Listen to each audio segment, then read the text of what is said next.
This is Dan Bull, a concerned citizen. Yeah, I'm upset, and the reason I'm upset is the school districts in this state have continuously raised property taxes unreasonably against the citizens. What they have done is systematically raised property taxes at a greater rate than ever in any other type of inflation. If gasoline was measured the way property taxes going up, we'd be paying $35 a gallon for gas. What these people have done was continuously raise our taxes and lining their pockets. The schools are tearing down schools, building brand new schools. And the amount of money that's being wasted in these schools. The Pennsylvania Constitution states that the General Assembly shall provide for a thorough and efficient education for the needs of the Commonwealth. Our schools are neither thorough or efficient. They're about as efficient as a 1965 Cadillac with a 4-inch hole in the gas tank. That's about how efficient these school districts are. Why is it that they're building artificial turf football fields? Why is it that they're putting in swimming pools? Why is it that they have these big stadiums that they're building? Why is everything so emphasis on sports? Is it that our superintendents, our school boards are chasing trophies? If you go into any major high school anywhere in the southeastern Pennsylvania area, you'll see large trophy cases with all the so-called how great this institution is. The biggest problem is our representatives in Harrisburg and our senators in Harrisburg do not have the guts to stand up to a teachers union that is catty-corner to their building in Harrisburg. That teachers union leads them around by the nose. If you remember, we had all these initiatives for property tax reform. We had Act 1, we had Act 15, we had all these different property tax reforms. Has anybody gotten a property tax reduction? Do you see your property taxes going down? We got the gambling bill. Oh, sure, we got a couple dollars, but the schools gobbled it up. They'll gobble up everything you can give them. They'll take it and they'll want more. There is no stopping this nightmare and this nonsense. Lower Merion School District, however, had so much money, they were able to go out and purchase computers for every one of their students, and on top of that install a camera and a microphone device. They could spy and illegally go into the homes and families. Now, these are the stories we heard back in the 1940s and 50s, what was going into Stalin's Russia. These are the stories we're hearing that's going on in North Korea. These were the stories we heard that went on Mao Zedong's China. But we've got school districts that are educating our children doing the same thing.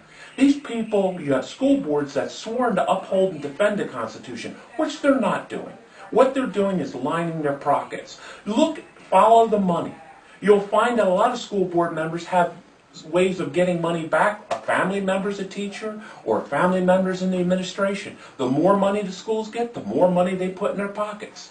I mean, when Johnny gets an A, the school takes a bow and says, what a wonderful job we have done.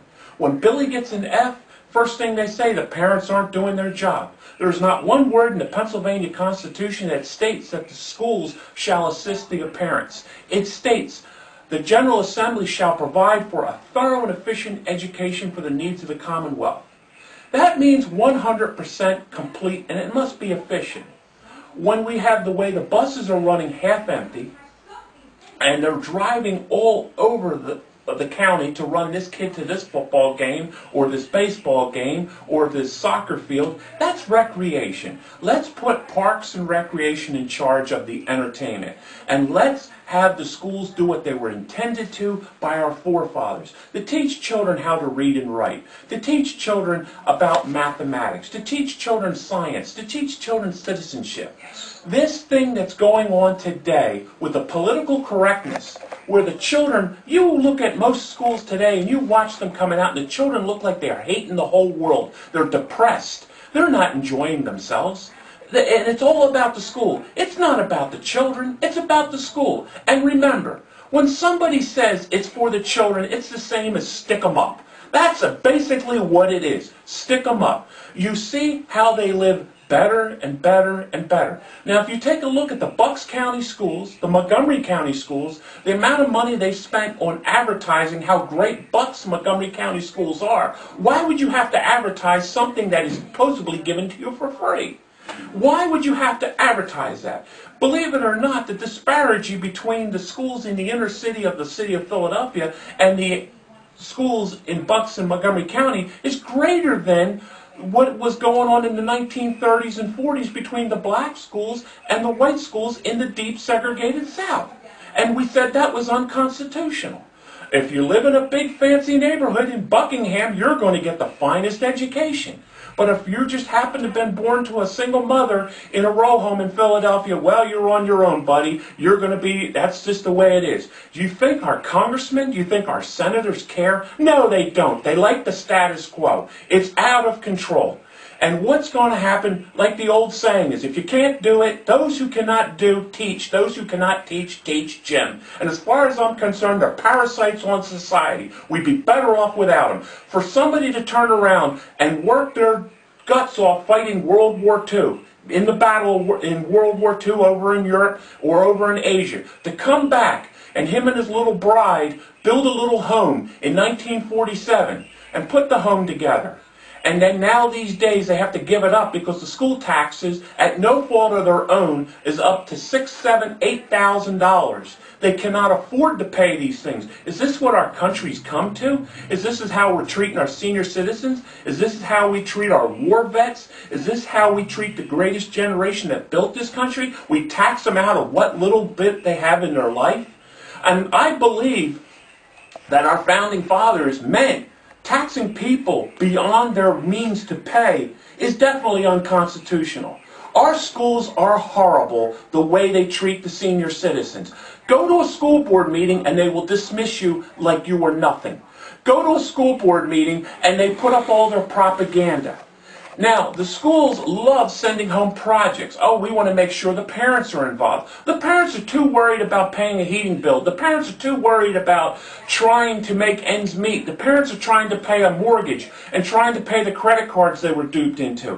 What has happened in this country and what is going on in the Commonwealth of Pennsylvania? People are leaving. I've had too many of my friends move to other states simply because I can no longer afford these outrageous property taxes.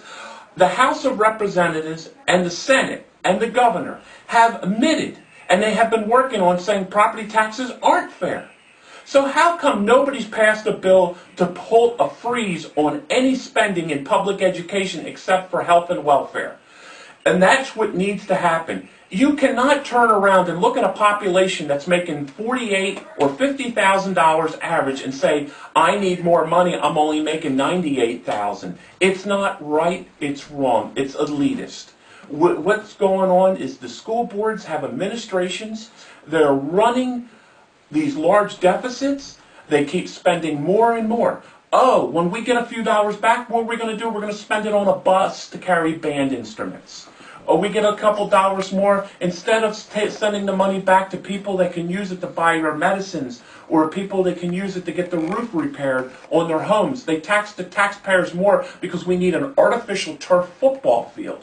Or we need a swimming pool. What's next? Movie stars? It's out of control. The whole thing is out of control. And one way you can fight is call your coward that is in the House of Representatives. And yes, they are cowards. They will not stand up. They are cowards. They don't have the guts or anything to do it. And I challenge any of them to walk out of that Harrisburg office and get a regular job and forego their pension and live like the rest of the people are living. They are cowards. They don't have the stomach to even follow what they swore to uphold and defend, the Constitution. It states the General Assembly shall provide for a thorough and efficient education. No, they stick it on a school board that doesn't get paid, and they say, well, that's a local issue. It's not a local issue according to the Commonwealth of Pennsylvania, and don't let any senator or representative tell you differently. It's in the Constitution. They swore an oath to uphold and defend. What is going on in this country is a sin. It's a mockery. And what is going on with homeowners? You buy a home, you expect you want to pay for it, you want to fix it up, you want to live there, you want to have something nice, and you want to be able to sit back when you're old and you're tired and you want to play with your grandchildren and you don't want to have these worries. What we need to do is stop this insanity. They have no right to tax our homes. They are a property guaranteed by the Constitution. It's an inalienable, indefeasible right under Article Article 1, Section 1 of the Pennsylvania Constitution. Thank you very much. Thank you, Dan. We'll see you.